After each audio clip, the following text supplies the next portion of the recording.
देश व राज्यातील विविध महत्त्वाच्या बातम्या पाहण्याकरिता आपल्या हक्काचे पत्रकार टाइम्स या ब्लॉगस्पॉट, फेसबुक, न्यूज पेपर व यूट्यूब चॅनलला लाईक व सबस्क्राईब नक्की करा. धन्यवाद. नमस्कार, मी रामभाऊ जगताप. अर्थात तुम्हाला तर माहितीच आहे, रामभाऊ बातमी सांगणार म्हणजे काहीतरी भयंकर असणार, जगा वेगळे असणार, आगळी वेगळे असणार. मी उभा आहे राष्ट्रीय महामार्ग अर्थात संत तुकाराम पालखी महामार्गावरती इंदापूर बारामती रोडवर असणाऱ्या काटेवाडी हद्दीतील या महामार्गालगत आशियाना बिल्डिंग या ठिकाणी आपण बघू शकता.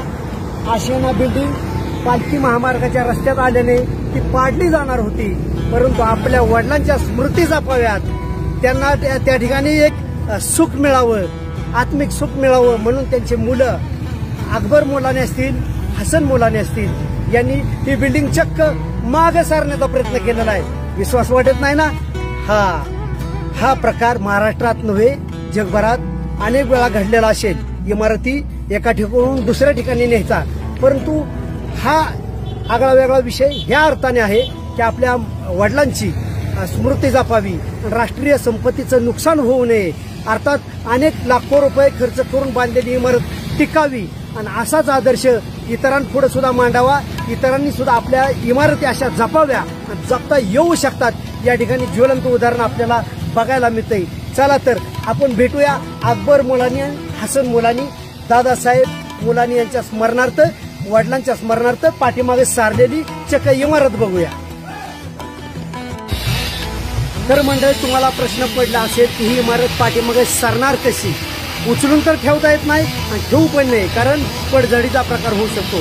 म्हणून आयत्या जागेवरती ही इमारत खालून खोदण्यात आलेली आहे आणि या ठिकाणी आपण गाडी उचलण्यासाठी ज्या पद्धतीने जॉकचा वापर करतो त्या ठिकाणी जॉकचा वापर केलेला आहे आणि ठिकठिकाणी असे जॉक लावलेले आपण बघू शकता.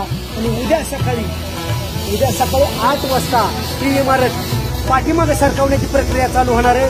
प्रति तासाला 1 फूट ही इमारत पाठीमागे सरेल. त्याच्यासाठी रेल्वे सारखे रोल खाली टाकण्यात आलेले, तशी जागा बनवलेली आहे. आपण या ठिकाणी बघू शकता लाकडाचे ठोकळे, त्याच्यावरती लोखंडी जॉक असे टाकलेले जिथून तुम्ही बघू शकता. आणि पूर्ण इमारत ही खालून अशी मोकळी केलेली आहे आणि त्याचा बॅलन्स देण्यात आलेला आहे. त्याच्यामुळे इमारतीला कोणत्याही प्रकारचा धोका निर्माण झालेला नाही. इमारत कुठेही चिरडलेली आपल्याला आढळून येत नाही. हे या इमारतीचं आणि ह्या कामाच्या सिस्टीमचं वैशिष्ट्य म्हणता येईल.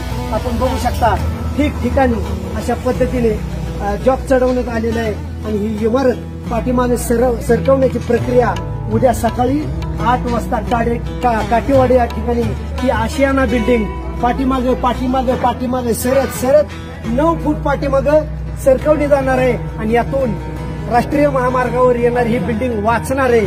हे वाचवण्याचं काम अकबर मुलानी हे आपल्या वडिलांच्या स्मृतीप्रित्यर्थ, दादासाहेब मुलांच्या स्मृतीप्रित्यर्थ करीत आहेत. या ठिकाणी आपण बघू शकता अशा पद्धतीने रेल्वेचे ज्या पद्धतीने रोड असावेत त्या पद्धतीने रोड असे टाकण्यात आलेले आहेत आणि तिथून जॉकच्या साह्याने ही बिल्डिंग फिरवली जाणार आहे आणि ही बिल्डिंग आपोआप पाठीमागे सरली जाणार आहे.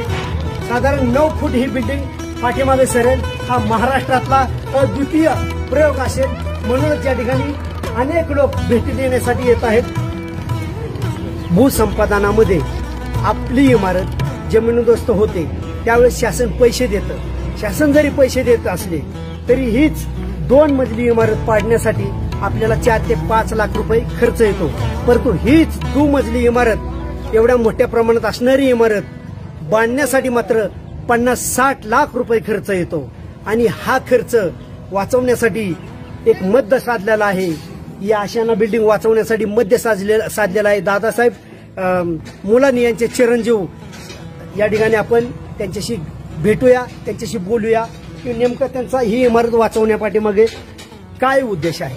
जर आपण चर्चा करूया मुलानी बंधू यांच्याशी. काय तुम्हाला वाटतं ही इमारत का वाचवली जाते आणि त्याच्या पाठीमागचा तुमचा उद्देश काय? उद्देश सगळ्यात मोठा उद्देश एकच की आमच्या वडिलांची आठवण आमच्या बरोबर राहावी, एवढाच आमचा उद्देश होता.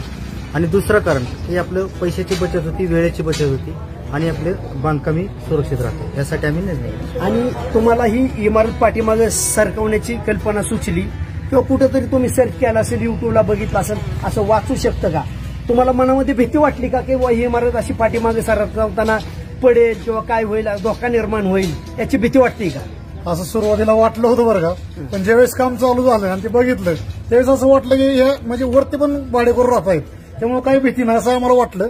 नंतर पूर्णच काम चालू केलं आम्ही. मंडळी, ही इमारत पाठीमागे घेण्याचं काम ठेकेदार मोहनदास हे हरियाणा येथील आहेत. त्यांच्याशी आपण बातचीत करूया. क्या आप बता सकते हैं कि इमारत पीछे पीछे आ रही है, ये सक्सेस हो जाएगा? सक्सेस है। इसके पहले आपने कितने बार ये काम किया है? कम से कम हजारों हजारों। आपके राज्य में, ऑल इंडिया में आप काम करते हैं, लेकिन ये महाराष्ट्र में पहली बार हो रहा है, इसलिए बहुत इधर लोग आते हैं, देखने आते हैं, दूर दूर से आते हैं.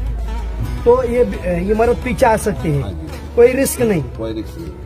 आपण बघू शकता, हे ठेकेदार मोहनलाल यांनी सांगितलेलं आहे की इमारत पाठीमागे घ्यायला कोणत्या प्रकारचा धोका निर्माण होऊ शकत नाही, कारण हजारो अशी कामं त्यांनी भारतभर केलेले आहेत. हा प्रयोग महाराष्ट्रामध्ये, त्यातल्या बारामती तालुक्यातील काटेवाडी या ठिकाणी घडतोय.